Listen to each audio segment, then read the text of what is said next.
Hi everyone, it's Margaret here with 60 and Me. I think everybody would agree that we're all feeling a little stressed these days. And I want to talk to you about how women manage stress differently than men and how this time of our lives in our 60s and 70s might be the best time to reassess the way that we're dealing and managing with stress. This is a good time to develop that muscle for handling stressful situations.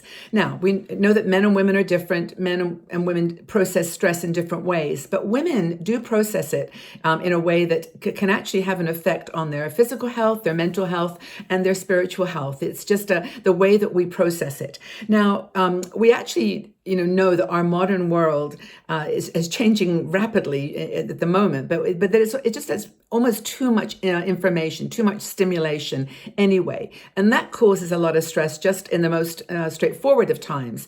But when you have additional stressors and additional impact coming from outside of you, that just amplifies the stress.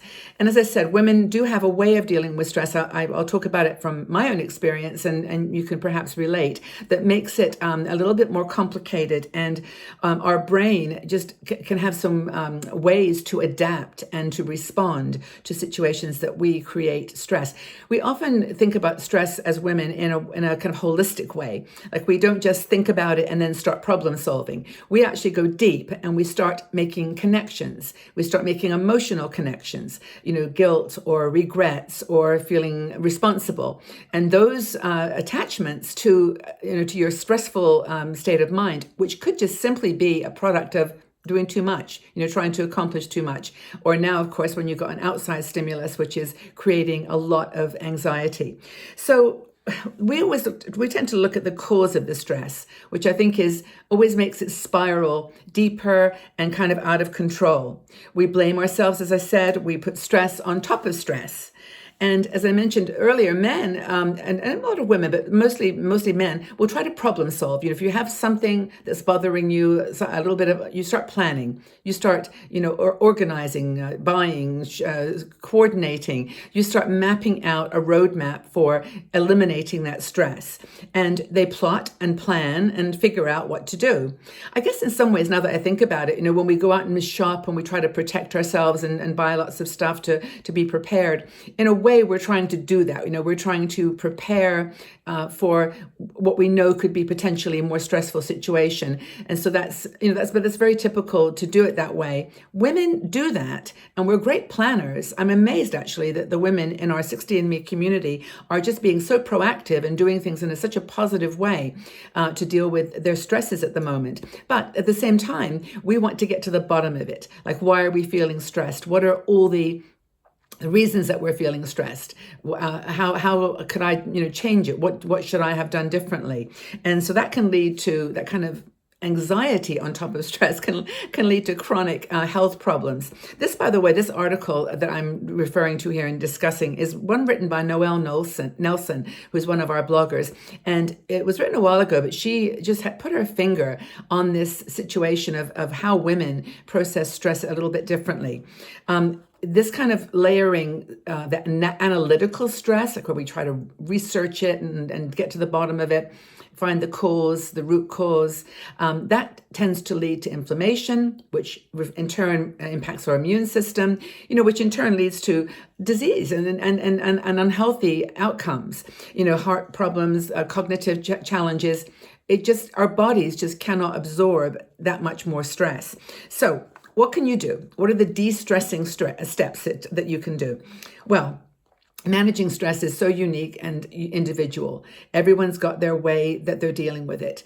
And just as I mentioned earlier, so many women are talking to us about things they're doing to deal with stress. Meditation is, of course, a big one, something that I do every single day now. It gives you that muscle for pushing away and letting go the thoughts, those random thoughts, but at the same time embracing the negativity, and saying, okay, I'm going to take in that thought, I'm going to let it go, but I'm going to, let it be there and know that it is what it is. I'm going to deal with it. So stress is often for men and women, just a feeling lack of control, feeling out of control. What do you do? You don't know the future; it's uncertain, and so that's one of the difficulties. But you can do this by going into problem solving mode, and this is where you do things like you accept that there's a stress related to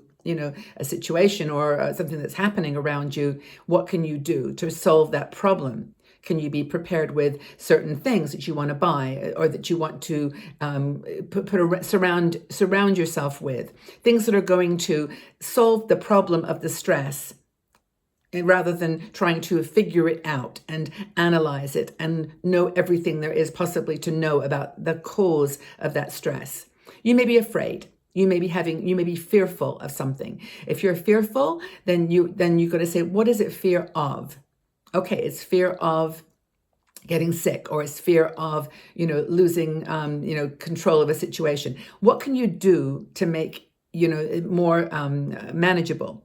So one thing that the Noel suggests is you just write it down. I mean, I'm a believer in journal writing too. It's like put it all down in writing, and on the one side of the column, separate the page, put what it is that you're afraid of, and then or you're anxious about, or you're stressed about, and then on the other side, write down things you can do.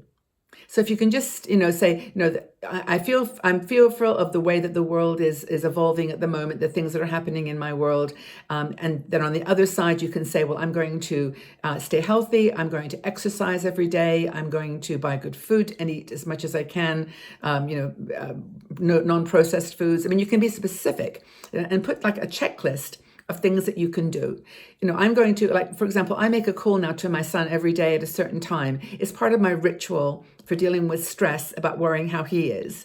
This is my son in Scotland. And, we just have agreed, okay, I'm going to call you. We're going to talk about just things you're doing and what, we're going to connect, because that's a stressor for me.